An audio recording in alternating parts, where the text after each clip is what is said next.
Hello, I'm Pam Jardine. In this episode, Kirkland Fire Department has a new top leader. Our waterfront gets some very fast rescue crafts.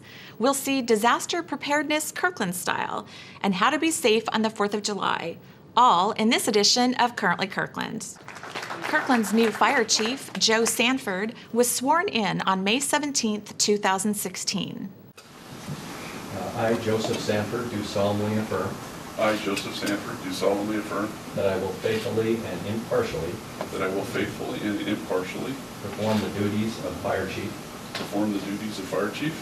as prescribed by law to the best of my ability, and that I will support and maintain the laws of Kirkland, the laws and the Constitution of the State of Washington,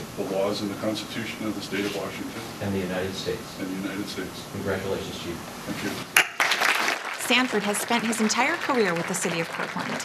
Since being hired in 1981, he's held every rank in the Kirkland Fire Department, including lieutenant, captain, battalion chief, deputy chief, and interim chief. During Sanford's tenure with Kirkland, he was named Chief of the Year in 2012 and 2014. He was Firefighter of the Year in 1989 and 2001. Joe is also the manager of the Regional Fire Training Division, where he supervised the work of battalion chiefs, captains, and staff from Kirkland, Redmond, and Woodinville to provide year-round training for nearly 300 firefighters, fire officers, and chiefs. Sanford has completed training at the National Fire Academy in the Executive Skills Series, Tactical Operations, Incident Command for Large Incidents, Instructional Techniques, and Emergency Response to Terrorism. Lake Washington is a popular recreation destination for both Kirkland residents and visitors. But when accidents happen, Kirkland Fire Department's Water Rescue Unit launches into action, and this year they're better equipped than ever. A boat that crashed into the condos out there into one of the piers, sending 3 people into the water. 2 of them had life jackets on.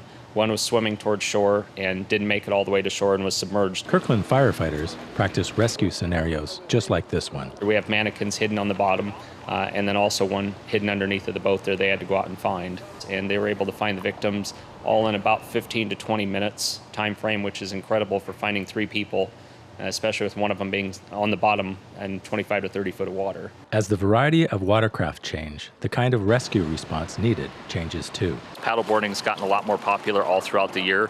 So now we're seeing water rescues in the months of January, February, March, and people are going a lot farther out on the lake than they have prior. Same with the kayaking, and it's getting very popular as well. Kirkland has added 2 new Sea-Doo search and rescue watercrafts to its rescue efforts. Fast action is key when saving drowning victims. The one major benefit to our Sea-Doos is they're high speed. They can go 50 to 60 miles an hour. They're really fast deployment. They're on the water 24/7. Crews can come down, jump on them, and they can respond. They can all the way out to Seattle in under 4 minutes. So they can get anywhere on the lake very quickly. They can get right up next to a patient, and then the driver and the rescue swimmer on the back can actually reach out and grab the victim, throw them on board, and then without even stopping the machine, and then come right back to the shore. As of April 1st, Kirkland Fire Department's Water Rescue Unit is ready to deploy both of its new rescue watercraft when needed. For more information about the Kirkland Fire Department, go to kirklandwa.gov/fire. Mike Connor for Currently Kirkland. Remember this 4th of July that the City of Kirkland, along with many other cities, has a ban on fireworks. Possession and discharge of fireworks is illegal within the City of Kirkland. Fireworks are banned to eliminate the property damage, fires, injuries, deaths, trauma to animals, and the noise associated with their use.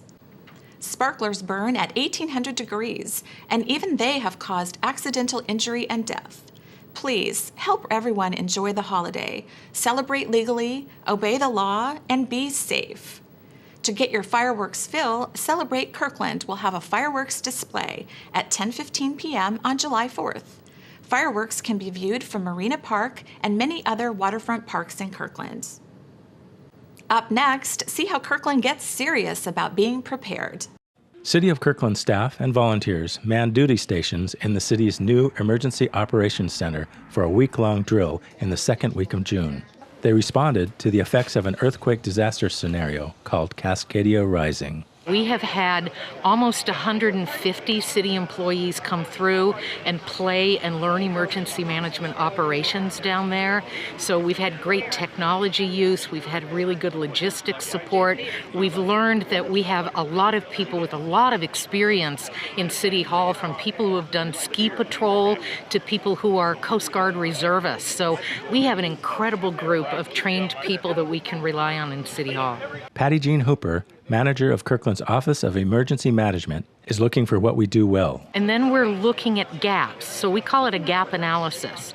And we try to find partners who can fill that gap, or we write better plans to fill the gap, or we look at ways of just saying we need to do things better. So that's all that goes into an exercise, and that's the most important thing, is to always do things better. I'm with the Kirkland Emergency Communications team, and we support the city with ham radio operations should there be a disaster. How did that go? It went really well. Our team learned a lot, and it was very successful. We've been training for this, so I think we were ready. The National Guard was there for the entire week to participate. What an incredible partner we have in the 161st. They look at where we can do staging areas. They've looked at how they can partner with community-based organizations, the police department and the fire department. So they've been an incredible partner. On the third day of the event, we caught up with helicopter pilot Chief Warrant Officer 2, Sean Quillen. So what we're getting ready to do right here is we're going to demo for the city of Kirkland here how we would extract a medevac. We're going to pull the seats out of this and load a couple medevac litters in here. After that, we do that cold load training. We're going to fly the city council members around here, and then pull the city council members out and fly a couple groups of soldiers around as well, just so they can get familiar, get used to the aircraft in the event. Like I was saying, we have an emergency. We want to have them familiar with the aircraft, know the aircraft capabilities. The final day of the event, volunteers got together to prepare for a disaster. Today's event is having our volunteers, our community emergency response team people, our amateur radio people, our police cadets, all kinds of folks from different agencies and organizations are here to help with this practice. Well, I just am so excited about all of our volunteers coming together for such a large-scale drill. We have drills after each CERT class, but that's just for one class, and they all know each other. So this is an opportunity for people who don't know each other, who just show up, to learn how to work as a team and rely on their training and do a good job for our community. It's just amazing how a plan comes together with a whole bunch of people from the community that have resilience in mind. To visit the Kirkland Office of Emergency Management, go to the website on your screen. Mike Connor for Currently Kirkland. Thank you for watching our show. Currently Kirkland can be in the palm of your hand. Subscribe to Kirkland Television on YouTube. We air on KGov and KLife. Send us your news tips, story ideas, and suggestions to kirklandtv@kirklandwa.gov.